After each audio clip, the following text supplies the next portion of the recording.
All right, we are recording. So again, thank you so much for being here this evening. We're going to talk a little bit about research and resource appraisal, especially in your EdD program. So our objectives for today are for you to gain knowledge and comfort when navigating through information, both online and in the library's resources. And I hope that you will learn to assess information credibility or reliability. So on our agenda today, we have to cite or not to cite, information literacy and doctorate level work. We're going to talk about what kinds of information you should and maybe shouldn't use in your research for this program. We're going to do a library resources demo, and then I'll turn it over to you and let you do some searching of your own. So let's start out with a discussion. If you will, please pull out your phone, iPad, or other device and navigate to menti.com. That's MENTI, or you can scan the QR code on your screen. You'll also see the code on the screen. And if you'll just give me a thumbs up at the bottom when you get in, I'll know that you're all there.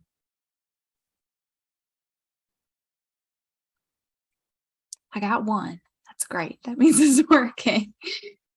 All right, keep working on it. And I'm going to pop the first question onto the screen. My question for you first is, how do you find information in your daily life? And I want honest answers only. Some people try to get really scholarly on this, but this is not the time. This is just a time to have a chat.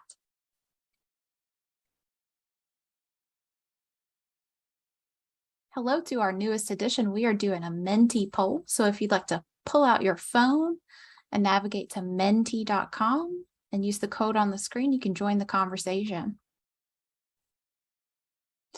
I've got 2 for Google, 1 for Google and Facebook, and 1 for class, which I love. Yes, Google is an excellent answer. I Google things all day long, every day, from how to get directions to a new place, or if I want to look up reviews for a new restaurant. Google is my best friend.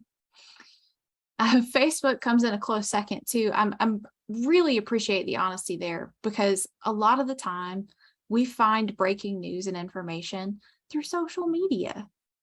You know, that's the first place that we see new info. And then class, that's a good answer as well. So my next question for you is this. What are some of your strategies for vetting sources? So you're out on Google, you're scrolling Facebook. How can you tell, or what are your strategies for appraising the resources and the information that you come across in your daily life? Google the source. See what the source is and what else they've published or promoted. Very nice. Look to see if it's an ad or paid for. Really like that answer. What else? What are some of your strategies? CNN. You just go straight to the news and see if it's there. Not a bad plan. All right. These are all pretty good strategies. And in fact, your gut instincts and the things that you are doing just naturally as you live your life are strong. And they play a role in the strategy that I'd like to give to you today to make you a more confident vetter of resources in general in your daily life and also in your actual research. So that method is called the SIFT method. And I can't take credit for that. It was developed by an information scientist named Mike Caulfield in 2019. And SIFT is an acronym that I want all of you to use as you come across information, either for your research or in just your daily life. So it's an acronym. Each letter stands for a different step of the process. The S stands for stop, which seems really obvious, but it's something that requires a lot of mindfulness. So what we want you to do when we say stop is recognize that a lot of headlines are specifically tailored to make you feel an emotion, whether that's anger and outrage or like you resonate with that headline. You know how sometimes you're scrolling and you see something, you're like, yeah, I bet that's true.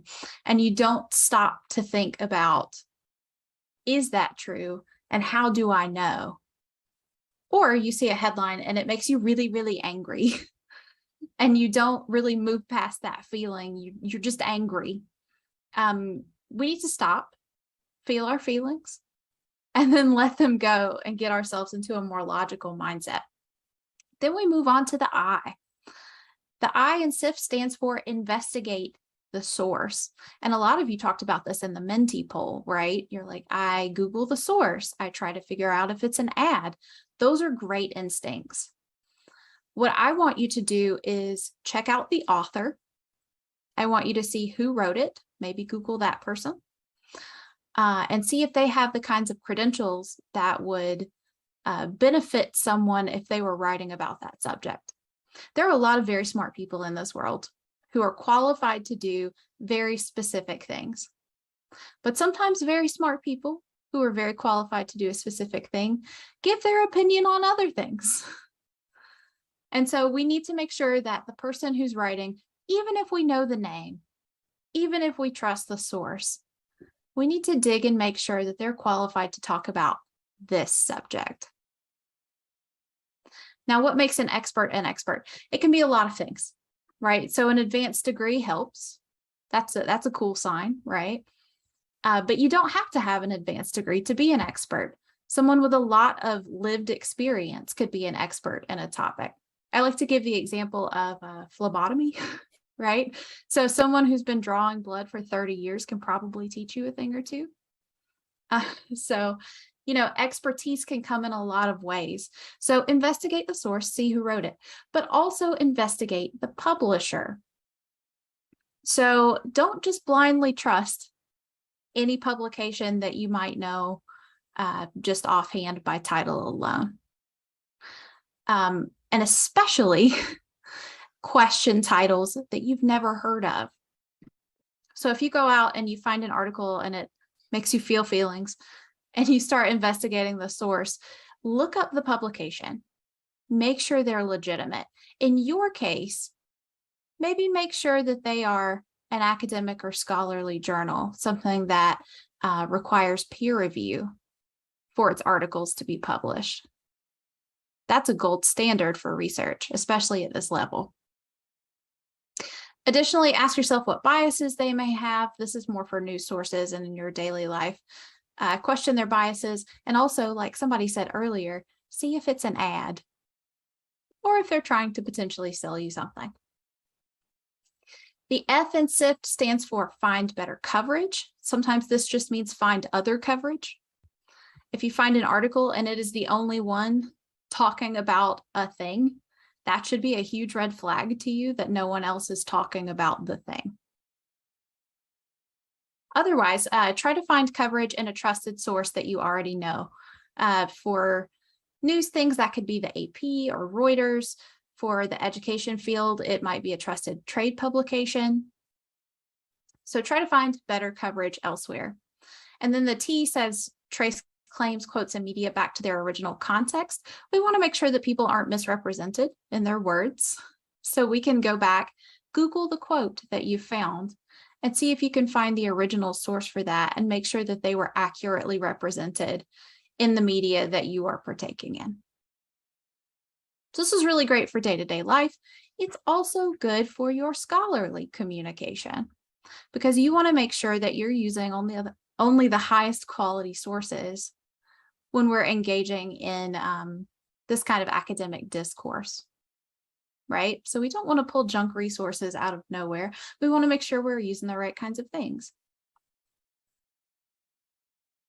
Do we feel comfortable with this SIFT method? Because we're about to put it into practice. Okay, so we're going to stop, investigate the source, find better or other coverage, and then trace claims. Okay. I have 3 articles here. All of them talk about the same topic. And I will also put the links to them in the chat. And that's Article 3. I want you guys to take a couple of minutes sift these articles, and then I want you to answer a question. And this is, again, going to be on your Menti poll, so you can use the same one from your phone. I want you to think about which of these articles you would be willing to cite in a paper. All right, I'll pose the question a different way. For those of you who have already voted, what made you choose only Article 3? The first two seem pretty opinion based, and the fire one is the foundation for individual rights and expression. So that tells me that that's probably, not necessarily official, but just what people want to say. I guess similarly, the first one is the same with the free speech, and quite honestly, I really hope the Chronicle of Higher Ed is scholarly and quotable, because we've used it already. So I'm being honest on that one. Did you notice that the Chronicle article quotes the fire article? I did. What do you make of that? I'm not sure. I did see that though. It's an interesting question, right? So the Chronicle quoted fire. So are we free then to cite the original source? What do the rest of you think? Why did we pick the Chronicle article but not the other articles?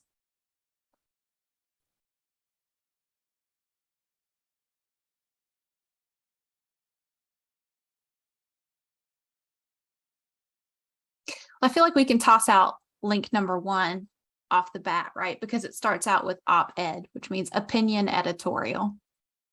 So we know that that's someone's opinion, valuable as it may be, but it's very opinion based. So let's just toss that one right out. The fire one is harder. Like you said, it does have a very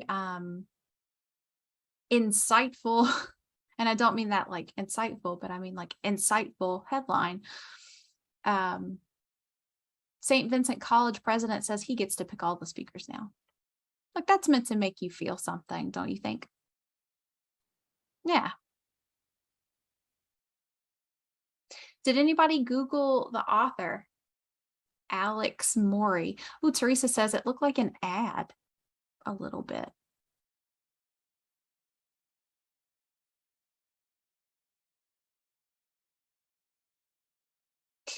So if you clicked on the author's bio on that fire article, it says Alex is an attorney and a journalist whose approach to defending student and faculty rights blends trusted legal strategy and the power of public interest reporting. She is the head of their campus rights advocacy program and a member of the First Amendment Lawyers Association. If you wanted to further sift and figure out whether or not this is a resource that you could use, you could dig into things like, what does FIRE do? What is this publication? What is this organization? You could look further into Alex's credentials and say, what is the First Amendment Lawyers Association? If you really want to be careful about the kinds of resources you engage with, this is the level of detail sometimes that you have to go to. We rely very often on our gut instincts. This looks like an ad. This headline made me mad. But using a model like SIFT gives us a logical process and a methodology that we can use to be a little bit less biased ourselves. Because like it or not, we are all biased people. And this helps eliminate a little bit of that. So what does that mean for us in the larger context in this program, to cite or not to cite? So your scholarly resources, which you can find through the library, have gone through that peer review process that I mentioned earlier. This means that it's published in a reputable academic journal. An expert in the field wrote it. It was sent to other experts in the field to review before it was published, and it likely went through an editing process by the author before the journal would allow it to be published. So again, gold standard. And I'll show you how to find those materials in the library as well.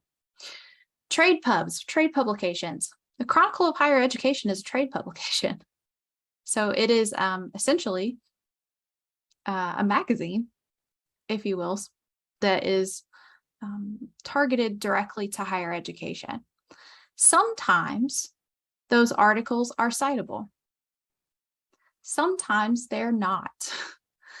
It really depends on a host of factors. I would encourage you to cite the article, sift the article, sorry. Sift that article, make sure that you know who's writing it and any potential biases that they might have. And then also check with your professor to make sure that those kinds of resources are welcome for the assignment. Sometimes trade publications are where they talk about current issues. And maybe there's not any scholarly research yet. Maybe something has just happened and we need those primary sources. That can be a good place for that. The news, additionally, can also be a good place for that. Sometimes when news is breaking, we don't have scholarly research for a while. And the reason for that is this big process that it has to go through. So sometimes news can be citable. But again, make sure it is a reputable news source. If it's a website you have never heard of until you found the article that day, it's probably not a great idea. Similarly, reference sources are things like your encyclopedia entries. If you need to look up just base foundational knowledge and you go to Britannica and learn about a new concept, you probably don't need to cite that because you probably aren't going to be quoting it directly in your paper. That's just for your knowledge. That's for you to learn from. Popular resources like magazines, for example, are not a good idea to cite because they don't go through the same kinds of processes that these other resources do. And then I have question marks. That's any given website. I like to give the example of mom blogs because they're everywhere. Or like the recipe websites where you have to scroll through an entire family history before you learn the pot roast recipe. Those are not things that you really want to bring into this kind of discourse. Sift them all the same, though, in your personal life. We're still going to use that recipe website. Just, find different ways to vet it for your personal life and maybe don't bring it into the academic life. How are we feeling about that? Feel good about resource appraisal? Excellent. I like to go over that even at this level because sometimes it's just hard. There's so much information out in the world and more is being created every day. And it can get tough when you're trying to figure out what's real or not. So SIFT is a good tool. Now, what the library does for you in this weird, vast informational world is that we get you access to things that otherwise you wouldn't have access to out on the open web. So unfair as it may be, a lot of the best information is kept behind a paywall. And what the library's job is to pay for your access and then make sure that that is accessible to you in various different ways. So that being said, information lives in a lot of places, right? So we have to do our best to kind of aggregate all of it together and make sure it's tidied up in a package that you can search through. And the way that we do that is in layers. So the library is built in layers, and the center of this circle is the article. That's what you're after. That's what you're looking for, right? Well, articles are housed in journals that we were just talking about, these peer-reviewed journals or trade publications, and those come out periodically. That could be once a month or once a year. But then where do you get those? So thousands and thousands of journals are housed in databases. You've probably heard the word databases before, but I like to give this foundational vocabulary because I just throw terms around and assume people know what they mean, and that's not fair. So a database houses thousands of journals. That's typically about one subject or discipline. So a journal might be very specific. It could be private colleges in the South. Like that could be a journal. But then that journal could be grouped with lots of other higher ed or education journals into a database specifically for education. And you can search in that place. But the outermost circle, the biggest circle or layer, is discovery. So at our library, we have a search engine called Discovery that searches not just one section, but all of the sections. So our Discovery search houses almost all of the library's databases. And that's why I think it's a really strong place for you to start your research. So let's look at it. Let's see how that works. This is the library's homepage. If you haven't already bookmarked it, do it. This is my hub of operations. It's maryville.edu/library. And if you scroll down just a little bit, you'll see a search bar. This is the search bar for Discovery search. And this is where you're going to need to start. Now, instead of typing in keywords in the search bar like you normally probably would, I am going to ask you guys to start your search on the advanced search menu. That link is right underneath the search bar.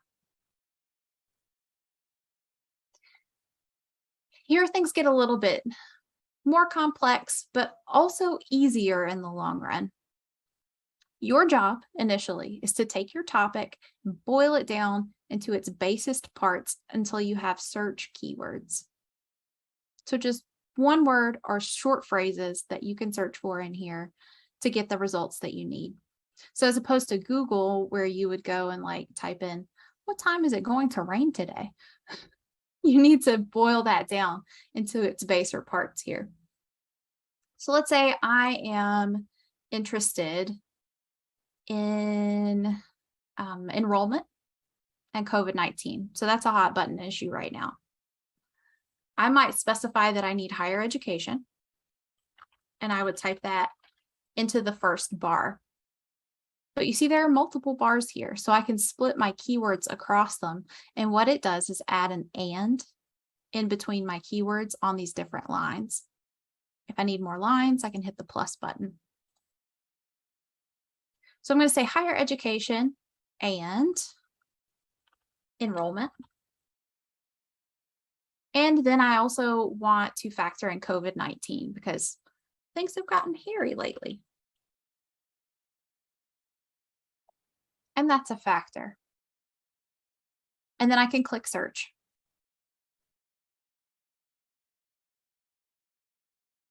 You can see I pulled almost 40,000 results with that. And that's far too many. You can't possibly read all of that. But I have good news. You don't have to. A lot of librarians like to call this the library Google, but I don't really think that's fair. I think it's the library Amazon. So just shift your thinking a little bit, and instead of thinking about research, think about shopping, because we all shop online. So when you're on Amazon and you're looking for a thing, you type in a keyword and you hit search. And then on the left side of the screen, there's a series of filters. So I know I only want 4-star and up reviews. I need it to ship on Prime. I need all of those things. Well, the library search engine, Discovery, does exactly the same thing. So I got 40,000 results.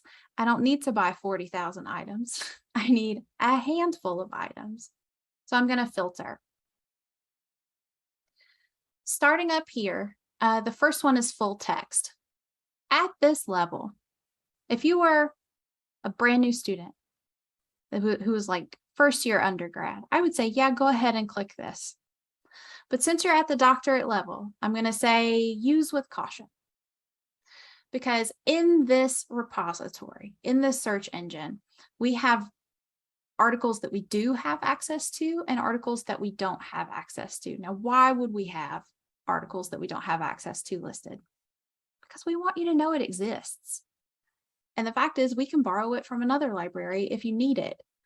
So if you find an article in here that we don't have access to, but you think it's perfect, we can still get it for you. So don't limit yourself quite yet. However, the peer-reviewed filter is where it's at. If you click on that, it will eliminate magazines, ebooks, videos, anything that did not come out of a peer-reviewed journal. So we started with what, nearly 40,000. Now we're at 14. And I'm like, yay, but that's still too many. So let's keep going. Now, because I'm searching about COVID, it's naturally going to put the publication date to 2019 because COVID-19 wasn't a thing before 2019. So nobody could have published about it. But let's say you had a different type of topic. This publication date range could be anything. So if you want to keep it current, all you have to do is click the from box and put in the date of your choosing. So if you want to keep it within the last 10 years, you could type, 2013. Where has this year gone? And then it would limit only to that section of time. How are we feeling about filters so far? You can just throw a thumbs up on the react if you're feeling good.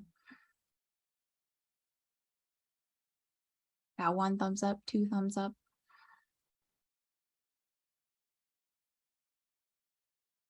I saw a thumbs up. Great. Excellent. So let's keep going. The source type filter will let you choose the kind of format that it was originally published in. So you can see magazines is still an option here, as well as conference materials, reports can be very, very useful to you.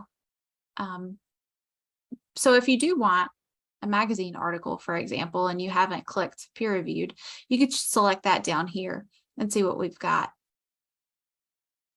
However, my personal favorite filter, and I think it will be yours too, is the subject filter.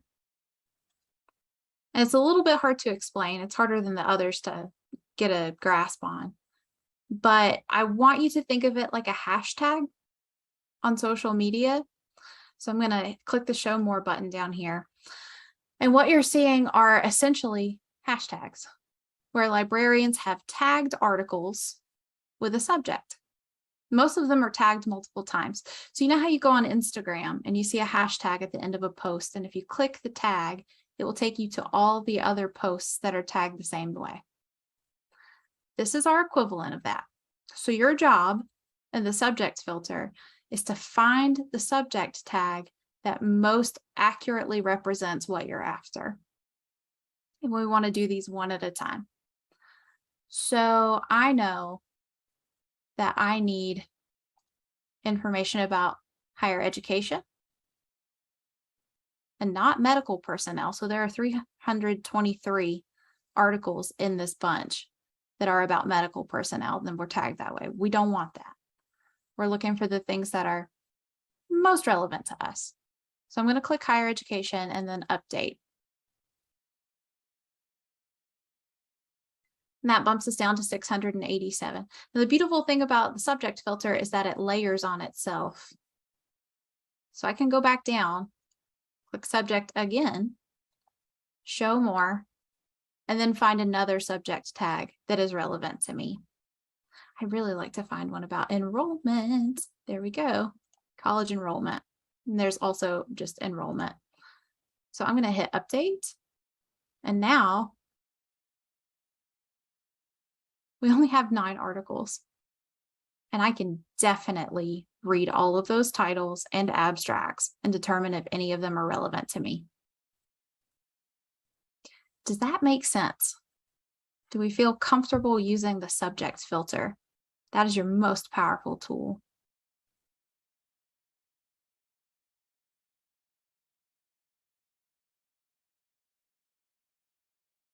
Oh, good, Leah. I'm so glad. Now, to actually access the texts, we're going to click on the link at the top, the title, and it brings us to a landing page. A lot of people get bent out of shape about citing their sources. Everything you need to cite your source is on this page. And most people don't even look at it. So all of your authors, the source, volume, issue, page numbers, all of that good stuff is right here. You can also see the subject terms that were applied. And if one of these looks really interesting to you, you can click the link and it will take you to other articles that are tagged the same way. If you want to save this link for later, if you hear nothing else I say, this is the most important thing. If you need to save this for later, do not, like a normal person would, grab this URL. It will break after 8 hours and your heart will also break. This is not the link for you. You need to generate a permalink over here on the right side. So there's a little link icon and it says permalink. If you click on it, it will generate a link. This will work every time. It will bring you back to this page. Additionally, you may have noticed there is a Cite button on this page, which is very, very tempting. It will give you a citation for your references page. However, you do need to double check it because it tends to mess up things like capitalization and punctuation. So this is a good place to start, but do double check it and make sure that it's accurate and fix any issues that it may have generated. But that is there for you. So to actually read the article, you'll click on PDF full text or whatever appears in this left column that says full text. If there's not full text, it will say request through interlibrary loan. And if you click on that, it will take you to a screen where everything is already populated. All you have to do is hit submit. We will get your request and then a digital copy of the article will be supplied to you within 2 to 14 days. And I know that's a big range. Our library is really fast about putting out the requests, but the libraries on the other end who we borrow from vary in how long it takes them to get the article back to us. So if it says request through interlibrary loan, you can still get the article. It's just going to take a minute. But if it says full text, you're in business. If you're off campus like I am, it will request that you sign in about 1,000 times a day, and that's all right. It's a security thing. It's a feature, not a bug. And then you'll land on the actual article page. You can download it to your computer, print it. You can also generate a permalink on this page if you would like, with the little link icon, and come back to it later. Any questions about discovery search? We've been through a lot in the last 10 minutes. We've done a lot of things. So again, from the library's homepage, we're going to click advanced search. We're going to boil our topic down into keywords and we're going to spread them across these search bars. So I'll do another one real quick. Let's see. Teachers and burnout and self-care. Let's say that's what we're interested in. We hit search. We're going to get too many results.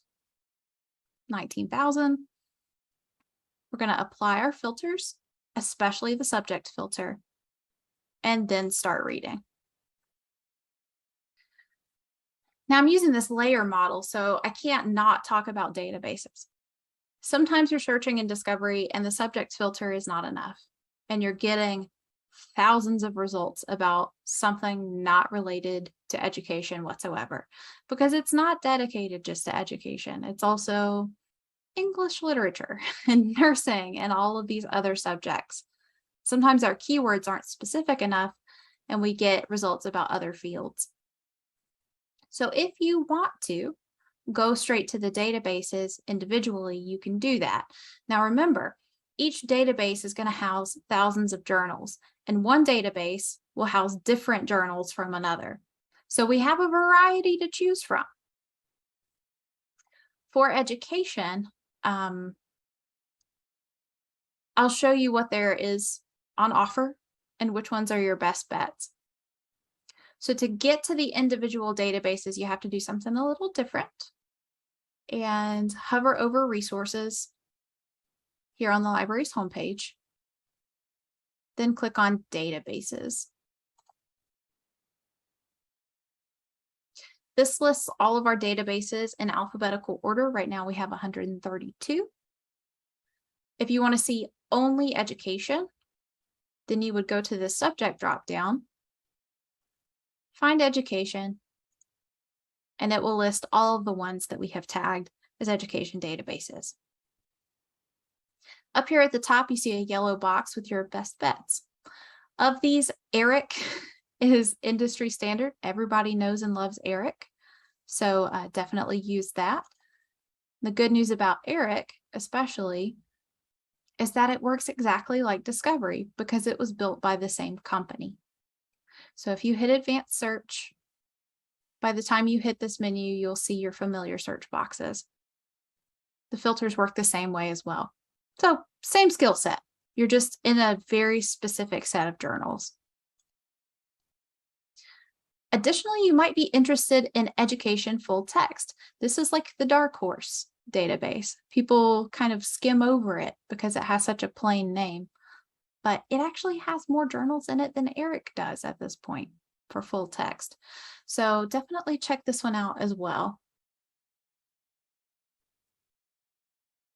And again, good news, it's made by the same company as Discovery. Search works the same way.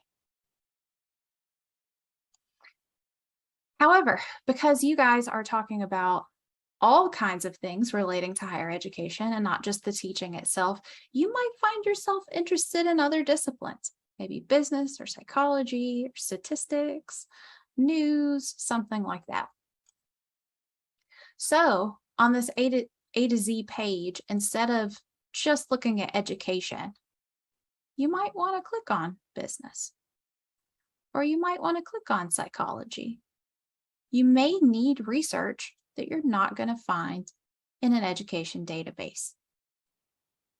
So play around. Look at all the things that we offer. This being such an interdisciplinary type of study, you may find yourself in unexpected places. I do want to point out specifically that we have a database called Statista. Some people call it Statista. I'm going to go to the S's and then scroll down until I find it. This is a really great place to find statistics and data. So if you find yourself in need of that, this might be your place.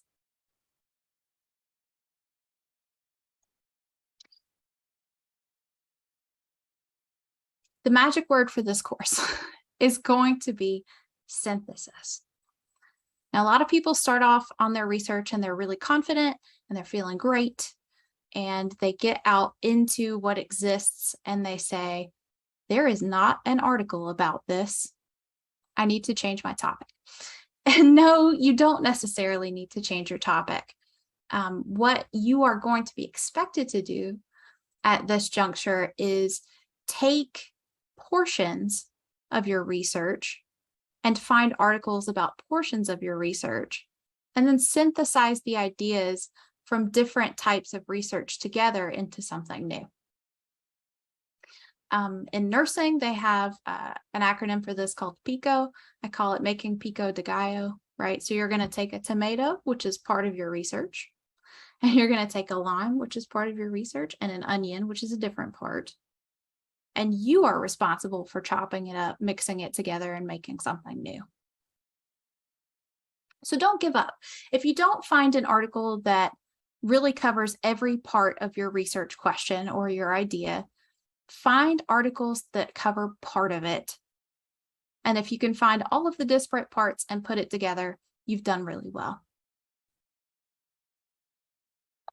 Now, you may also be asking yourself, do I need to memorize all of that? No, you don't. That's the good news today. We have created for you a research guide specifically for the Educational Leadership Higher Education program. And on this guide, we have suggested resources, including those databases, places to find data, which we just talked about Statista, but there are others. How to create a literature review and synthesize literature. There's a really excellent video on this page. Information about interlibrary loan, which I mentioned to you, as well as citation help. I'm going to drop this in the chat for you. But if you need to find it from our website, once again, we're going to start at my hub of operations and hover over resources, and then click subject guides.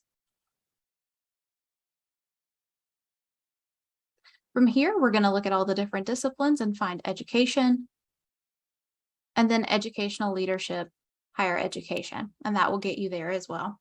There's a lot of really excellent information on here. It should help guide you in uncertain times, and hopefully you'll make good use of it. Last thing is that we have lots of library help available to you as well. We have a 24/7 chat from the library's homepage. If you click on the tab on the right side of the screen, it will actually open a chat window with a librarian who has access to all of our resources. And you can utilize this at any time of the day or night. It's very, very popular. You just type your question in here and somebody gets back to you within a few seconds. However, if you'd like to Zoom like we're doing now, you can set up that as well. If you scroll down to Ask a Librarian, click the word help appropriately. And then this lists all the different ways that you can get in touch with us. If you'd like to schedule a one-on-one, click schedule an appointment, and that brings up our appointment scheduler. And you can make an appointment either with me or with my colleague, Paul. We are both available to you. Paul actually has a background in K-12 education, so he's a lot of fun to talk to.